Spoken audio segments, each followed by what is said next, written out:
İhtiyacım var sesine. Qalbimizga ko'mgan mozorimiz borda. İhtiyacım var dokunan el. Ko'p narsani aytgimiz keladi, lekin ayta olmaymiz. Yokluğum Aytilishi kerak bo'lgan gaplarni joyida ayta olmaymiz va o'sha narsani qalbimizga ko'mamiz. gel ihtiyacım Xoh yaxshi bo'lsin, xoh shirin so'z bo'lsin. ömrüme. İhtiyacım var sesine, gülüşüne. Lekin o'zingiz bilan o'zingiz qolgan payti o'sha qalbingizni shunday ochganingizda ko'zingiz oldidan, butun bir hayotingiz oldidagi sizga zarba bergan, sizni xafa qilgan, sizni tushunmagan insonlar birma-bir o'tadi. Har qanday holatda ham har bir inson yaxshi ko'rdimmi, yaxshi ko'rishini aytish kerak. Sog'indimi, sog'inganini aytish kerak. Qaysi vaqt?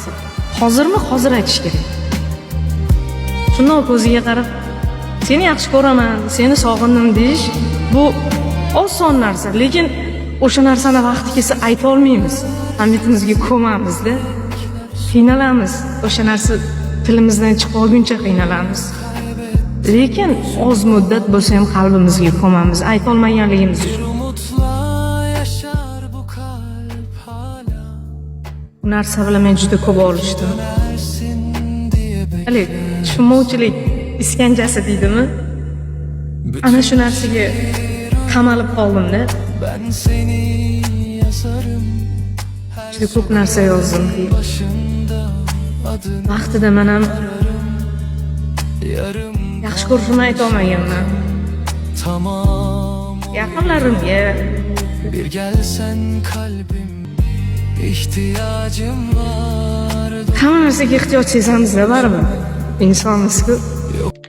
Bir rüzgar esse dokunsa yüzüme.